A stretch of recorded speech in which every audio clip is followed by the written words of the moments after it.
Fala aí, galera do canal Gestão Ambiental e Roça, tudo bem com vocês? Aqui quem fala é Davi Xavier, gestor ambiental. Pessoal, um tempinho sem postar vídeos aí para o canal, sem tempo, trabalhando bastante, mas hoje eu vou fazer mostrar um pouquinho para vocês aqui da atividade que eu desenvolvo. Para quem acompanha o canal um pouco mais de tempo, sabe que eu trabalho hoje com silvicultura, certo? Manejo florestal, manejo de eucalipto, árvores produtivas. Hoje nós estamos desenvolvendo uma atividade manual aqui, que consiste no combate à formiga manual. A gente utiliza uma ferramenta que é uma bombata costal, com capacidade aí de 5,5 kg. O agrotóxico que a gente utiliza aqui é a isca formicida, fornecida pela Mirex. Existem alguns outros fabricantes dessa isca formicida, como a Atamex, como a Dinagre, mas a gente usa aqui a Mirex. A gente presta serviços aqui para LD Celulose, na região de Minas Gerais, cidade do Prata, região de Minas Gerais. E, pessoal, falando um pouco aqui da atividade, existem alguns métodos específicos para fazer a aplicação dessa isca formicida, beleza? Aqui na LD eles usam o DU 840. Né? O que é o DU 840?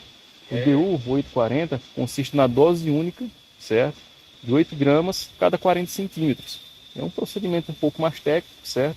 Mas em outras regiões, em outras empresas, eles utilizam o método de metro quadrado. Eles medem o formigueiro através do metro quadrado e aí, através de quanto que der em metro quadrado, existe uma quantia específica de isca para ser aplicado naquele formigueiro, certo? Mas não vou entrar em muitos detalhes técnicos, o intuito aqui é apenas mostrar para vocês a atividade. Gente, inicialmente, o que eu faço no dia? Eu sou encarregado, na verdade, da turma aqui. Tem mais ou menos 30 pessoas na equipe, entre motoristas e serventes florestais. Então, qual que é a minha rotina no dia a dia? Gente, eu chego aqui na área, primeiramente a gente faz um DDS, que é um diálogo diário de segurança no trabalho. Segurança sempre em primeiro lugar. A empresa no qual a gente presta serviço, que é a Braga Florestal, ela preza bastante pela segurança e pelo bem-estar do colaborador. Então, a gente chega de manhã, já fala sobre segurança, uso correto dos equipamentos, uso correto de EPI, análise preliminar de risco, não assumir risco, sem procurar ajuda, procurar orientação, buscar as informações. Nós temos na nossa frente de serviço toda uma documentação exigida pela lei, documentos que são obrigatórios ter em qualquer frente de trabalho no manejo florestal, como as físicas, que são as fichas de instrução dos produtos que a gente utiliza aqui na frente de trabalho, bem como sabão em líquido para lavar as mãos, enfim, um monte de coisa. E a gente fala sempre sobre segurança inicialmente no dia. Hoje o nosso tema foi sobre o Setembro Amarelo. Falei com a turma sobre a campanha aí, combate e a prevenção do suicídio, né? Todas as pessoas são importantes, então o nosso TDS teve como pauta o Setembro Amarelo, né? Essa campanha aí, prevenção ao suicídio. Então, gente, acabando o DDS, a gente se alimenta, toma um café e depois a gente vai para a atividade, faz um alongamento, faz uma oração, beleza? E hoje eu estou aqui, pessoal, vou só virar para vocês verem. Eu estou com essa documentação aqui, que é uma verificação das condições de segurança do talhão. Ele funciona mais ou menos como um checklist, certo? Um checklist da área que nós vamos adentrar para trabalhar. É quase como se fosse uma análise preliminar de risco. Só que aqui a gente vai fazer, na verdade o encarregado, caso seria eu, nós vamos fazer na hora, vamos verificar as condições do talhão. Aqui ele tem alguns itens, certo? Aqui ele tem alguns itens, por exemplo, como animais peçonhentos, abelhas, maribondo, cobras e escorpião, buracos no talhão, incidência de raios, chuvas e ventos, declividade de barrancos nas bordas. Então vocês podem observar que eu preenchi com um aqui. Por que eu preenchi com um? Olha só, aqui embaixo tem uma legenda, certo? Olha só. Segurar aqui a folha direitinho para vocês verem que o vento está atrapalhando. Olha só, aqui tem uma legenda, onde é classificado do 1 ao 3. 1 verde, que é as condições normais de trabalho. 2 amarelo, já requer uma atenção, que é a condição de trabalho com restrição. E o 3 já é uma situação crítica, sem condições de realizar atividades. Preencher o direito de recusa, certo? Os trabalhadores eles têm o direito de recusa, ou seja, se a gente avaliar que a área não dá para trabalhar, é uma área que vai oferecer riscos gigantescos para a nossa equipe, para a nossa segurança, então a gente classifica a quadra como imprópria para trabalho. Nesse caso aqui, uma quadra, por exemplo, talhão 3, né, da Fazenda Santa Cruz, hoje 14/9, eu classifiquei todos esses itens aqui do checklist do talhão como 1, ou seja, condições normais de trabalho. Os talhões já dei uma verificada, já dei uma andada aqui ao entorno dele, também adentrei nele, e as condições estão normal de trabalho. Então a gente faz essa verificação sempre de manhã, pessoal, que é para cuidar, né, da segurança, do bem-estar de todos nós colaboradores aqui, para que a gente trabalhe em condições seguras e não assuma riscos. É muito importante preencher esses documentos, porque aí a gente não está assumindo a responsabilidade. Vamos supor que eu não preenchesse essa documentação e numa possível auditoria aqui na frente de trabalho, o técnico de segurança chegasse, ele iria perguntar pelo checklist talhão e não preenchi. E se porventura acontecesse algum incidente ou algum acidente na área, aí eu iria ser responsabilizado devido à verificação do talhão que eu não fiz inicialmente. Beleza? Então é muito importante seguir todo esse procedimento de segurança, porque aí a gente priva as pessoas que estão conosco, até nós mesmos aqui, liderança, de sofrer algum acidente e assumir toda essa responsabilidade sozinho. Beleza? Então procedimento é procedimento e a gente tem que seguir. Então, diariamente faço isso, converso com a turma, indico qualquer atividade, qual é a meta diária, quantos hectares nós vamos fazer, como é que está o grau de infestação, qual vai ser o método da quadra utilizado para fazer o combate à formiga. Por exemplo, aqui existe, a depender da infestação da área, a gente pode fazer o combate 1R, 3R, 5R, certo? Qual que é a diferença entre eles? 1R, gente, é uma rua, cada colaborador vai andar em uma rua do talhão, por exemplo. Vocês percebem que tem esses espaços entre uma linha de plantio e a outra, e aqui no meio é a rua, certo? Então, quando tem muita infestação, os colaboradores, cada um vai andar em apenas uma rua. Ah, não tem infestação, mas não está tão infestado, né? Está um índice mais ou menos. Então, cada colaborador vai com 3 ruas. Ao invés de ir só em uma, vai com 1, 2, 3 ruas no talhão. E aí, por diante, 5 ruas, é um grau de infestação extremamente leve, e cada colaborador vai de um lado ao outro do talhão, de fora a fora, como diz a história, fazendo o controle das formigas em 5 ruas, beleza? Então esse é mais ou menos o método de aplicação, o DU que eu já falei anteriormente no vídeo, e esse método de combate, né, de uma rua, 2 ruas ou 3 ruas, beleza? Você pode observar que o talhão ele tem uma vegetação, é normal. Por que é normal? O solo tem esse banco de sementes e aqui é uma área de implantação. Quando que é uma área de implantação? Uma área de implantação é uma área virgem. Aqui normalmente são áreas oriundas de pastagens, né, criação de gado, e aí o pessoal arrenda para o plantio de eucalipto. Aí é normal vir esse capim, né, que a gente chama de braquiária, algumas folhas largas também. E o interessante é que a gente pode olhar que aqui é divisa com a área de conservação. Então normalmente a área de conservação, banco de sementes maior, né, dispersão também de sementes, e aí acaba que essas áreas, esses fundos de talhões de divisa com as áreas de conservação, eles tendem a estar um pouco mais sujos com relação à vegetação, beleza? Então, pessoal, dando sequência na atividade, já são aproximadamente 14 horas da tarde. Iniciamos as atividades pós-almoço às 13 horas. E a situação aqui das quadras dos talhões está um pouco complexas. Essa aqui é uma fazenda de implantação. Vocês lembram que lá no início eu falei o que era uma fazenda de implantação? A quadra de implantação, pessoal, é uma quadra normalmente com as suas áreas oriundas de pastagem, de gado, criação de gado. E aí o pessoal arrenda para fazer a implantação do eucalipto. Ou seja, era uma área virgem e apenas era utilizada para um outro tipo de atividade, e aí passou a ser utilizada para o cultivo de eucalipto, certo? E por ser uma área de implantação, uma área nova, né, está uma área um pouco infestada com relação às formigas. A atividade que nós estamos desenvolvendo hoje, controle de formigas.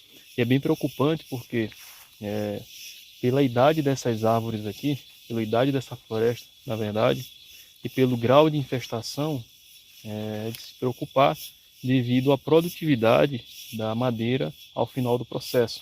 Né? Quando chegar a colheita, colherem, que forem fazer a comercialização, no caso aqui a finalidade dessa madeira aqui é a produção de celulose, né?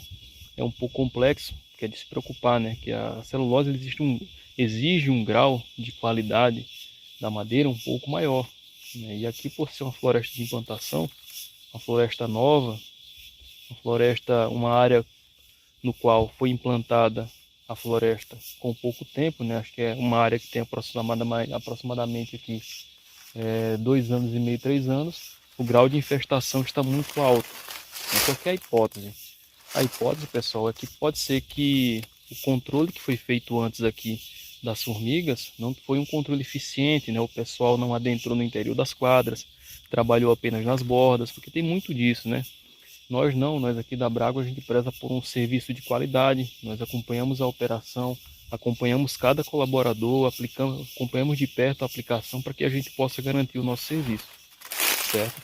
Por quê? Porque é uma atividade cara, é uma atividade importantíssima, né? Assim como eu falei no início do vídeo, a árvore ela perde muita energia para rebrotar, na verdade, as folhas, porque qual que é a função da formiga? A formiga ela vem, corta a folha, ela pega esse material, leva para seu formigueiro para alimentar um fungo, né? E esse fungo é o alimento das formigas, ou seja, as formigas elas não comem a folha, elas pegam a folha para alimentar seu fungo.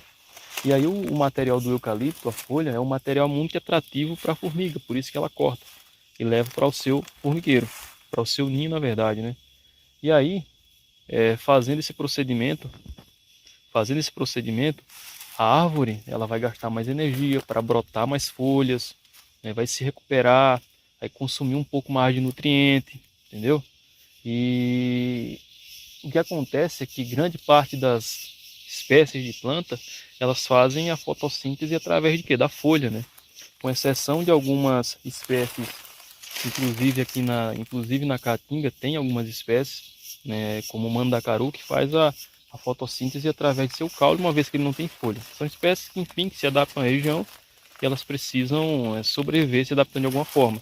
No caso do eucalipto, fotossíntese através da folha, uma vez que cortada não consegue fazer esse processo, aí a planta ela tende a se esforçar um pouco mais para que ela possa brotar novamente essas folhas e aí continuar seu ciclo, beleza? Mas tendo essas condições adversas no início do processo, né, fica um pouco mais complexo para a planta, né? A planta ela vai sofrer, ela vai chegar a um estado de estresse, capaz de até morrer, como é o caso de muitas árvores aqui. Pelo que a gente percebe também, tem muitas árvores que estão mortas não por conta do corte das formigas, mas e sim por uma deficiência hídrica, né? O eucalipto é uma planta, toda planta na verdade ela precisa de água para sobreviver, né? Mas o eucalipto em específico, ainda mais uma grande quantidade na verdade de eucalipto, mas só espécie em grandes áreas, é necessário um pouco mais de água do que o normal. E aí, algumas áreas aqui do Cerrado estão com escassez hídrica, na verdade, que é uma seca que a gente está enfrentando nessa época do ano. E aí, algumas áreas estão secando, né? Algumas árvores, na verdade. Mas enfim, voltando aqui para a formiga, pessoal. Olha só. Isso aqui tudo é terra removida lá subsolo, obviamente, né? O formigueiro. Mas aqui não está a grande preocupação. A grande preocupação, na verdade, são as bocas de alimentação, que é por onde as formigas têm um trânsito maior. Então, para dosar um formigueiro desse tipo, na verdade, a gente usa o DU, que é um método que a LD Celulose e a Dexo Florestal utilizam nas suas florestas. Assim como eu comentei no início do vídeo, existem outras empresas que têm uma outra metodologia para fazer a aplicação, que é por metro quadrado. Eles medem quantos metros quadrados vai ter o formigueiro. E a depender da quantidade de metros quadrados que o formigueiro der, vai existir uma quantidade específica de doses para ser aplicada em alguns pontos estratégicos do formigueiro, certo? Aqui eu dei o conceito, pessoal, na dose única que pode ser de 8 a 10 gramas.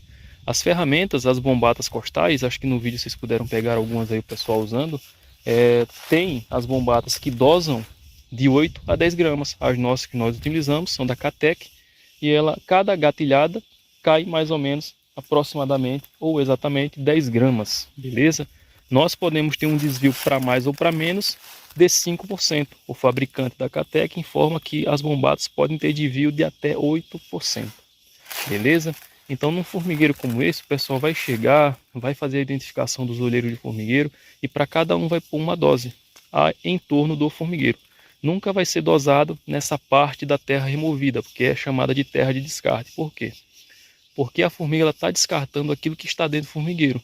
algo que cair nessa terra de descarte, ela não vai pegar. Então, se a gente dosar nessa terra de descarte, consequentemente a formiga ela não vai pegar, porque ela vai entender que é descarte. Às vezes pode até puxar, mas não é aconselhável fazer a dosagem nessa terra de descarte, beleza?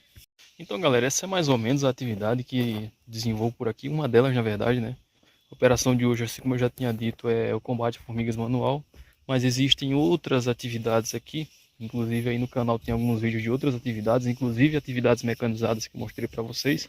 Querendo acompanhar, é só dar uma corridinha lá na bio do canal e conferir os vídeos. Então a atividade de hoje é o controle de formiga cortadeira manual, beleza? Eu sou o líder da frente de trabalho, eu e mais um, né, o Paulo Vitor, também encarregado da turma. E o nosso trabalho, pessoal, é fazer com que o serviço renda, que seja um serviço seguro, um serviço com qualidade, um serviço que tenha uma boa produtividade, né? Obviamente que a gente tem que pensar bastante, né, para seguir, né, nesse caminho. Primeiro sempre segurança, depois qualidade na operação e por fim vem a produtividade, que é nada mais que um resultado do processo seguro, né? Se você fazer com segurança e qualidade, tecnicamente a produtividade ela vai vir também, né? Que eles caminham lado a lado. Então essa é a função, né? Fazer a gestão da frente de trabalho, a gestão da equipe, né? A gestão de pessoas, gestão de todos os processos aqui da aplicação, método, instruções técnicas. Então nós temos que estar por dentro de todas essas questões. Gestão de pessoas principalmente, tá, pessoal? Que é muito difícil, as pessoas têm formas de pensar diferentes, né? Tem algumas particularidades a depender da pessoa, né? São culturas diferentes, ideais diferentes que as pessoas acreditam, então às vezes se torna um pouco complexo para gerenciar pessoas, porque às vezes está bom para um, mas não está bom para outro. Enfim, essas coisas vão acontecer. Mas isso aí é questão de liderança, é questão de entender do processo, entender as pessoas, escutar, saber ouvir, saber aconselhar, saber dar bronca quando necessário, mas sempre tratar as pessoas com educação, né? Tem uma pessoa uma vez que me falou que a gente tem que ser duro com o processo, mas gentil, sempre gentil com as pessoas. Educação, pessoal, é a base de tudo. Se você for educado, saber conversar, saber lidar, saber entender as pessoas, vai dar tudo certo. Beleza? Então, pessoal, esse foi um vídeo bem rápido, um pouquinho da minha atividade, do meu dia de trabalho para vocês. Espero que tenham gostado. Se gostou, já sabe, se inscreve no canal, curte o vídeo para mais vídeos como esse. Não se esquece de deixar um comentário aí. Se você assistiu até o final, comenta aí. Eu sou Gestão Ambiental. Tamo junto, galera. Fica com Deus. Forte abraço.